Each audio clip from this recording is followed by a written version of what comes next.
like, yeah, we now totally know what we have to do. And it was just a total rehab for them. And gave them actually tools. It was very real because these are the ones that did it.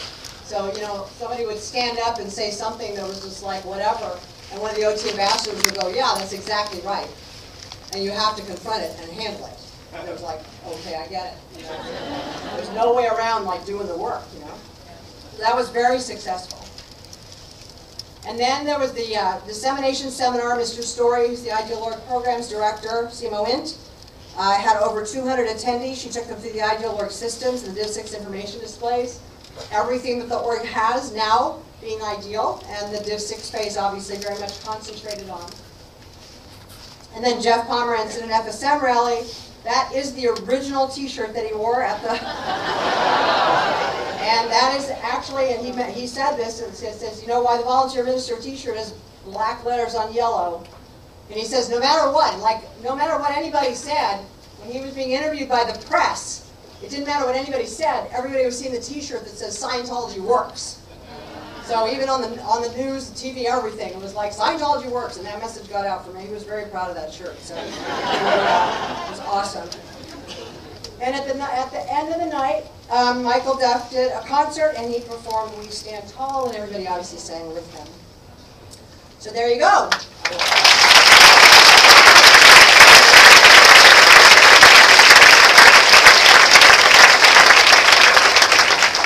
I brought to show you just is there's a brochure about Portland. This gets put out with every Ideal Org. They all get a brochure. It actually shows the inside of the building. It's very nice. The public are able to pick it up. It's all over the org after the opening. But the other thing was done for Portland specifically, very, very special, is a brochure called Winning, the Legacy of the Portland Religious Freedom Crusade. And in it, it has it says, throughout mankind's history, every great movement has been attacked. Time and again, those who would free man were opposed by those who strived to enslave him. For Scientology, our most trying days came in the early 1980s, and we met our test of fire in Portland, Oregon in the spring of 1985. And it gives actually the summary of the whole thing with photos and a reenactment of what occurred. And then it has the whole winning LRHED here as well, with LRH's photo in it. And then in the back, the Battle of Portland song. So everybody got a copy of it. Isn't that cool? Yeah. So that was done obviously because Portland's very special org. Now, the Portland Crusade was our first victory as the IS. Did you know that? Yeah. Yeah. It was our first foothold. We have many, many more victories that we have to win.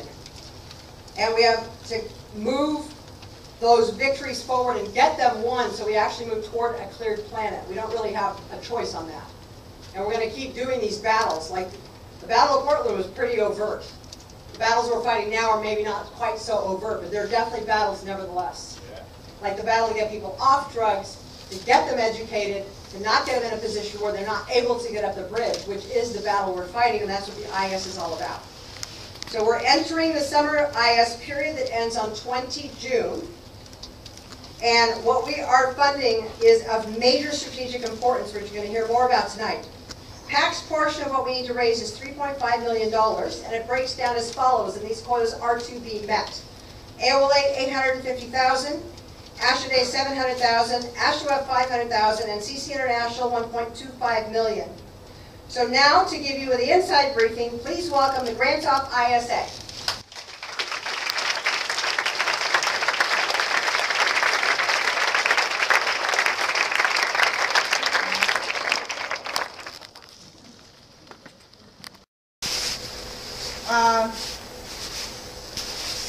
We think it's really unreasonable about in the org people who have not gotten their materials, because the suits have these people all sitting in their courses. And they're saying, oh, this guy's not qualified, or I have to ask him one more time for another 100. No. The happiness has to come up. Everybody has money or access to it. I wish you could see these people saying this. I know that they're crying to you, and every new reg falls for the act.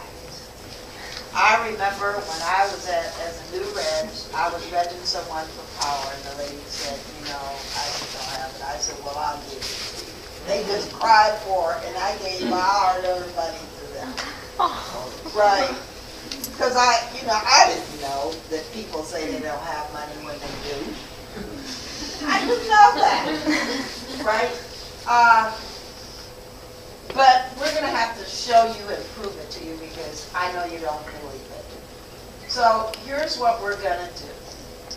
The soups, just bring your person. I don't care if rich, poor, we don't care. You got to sit there though.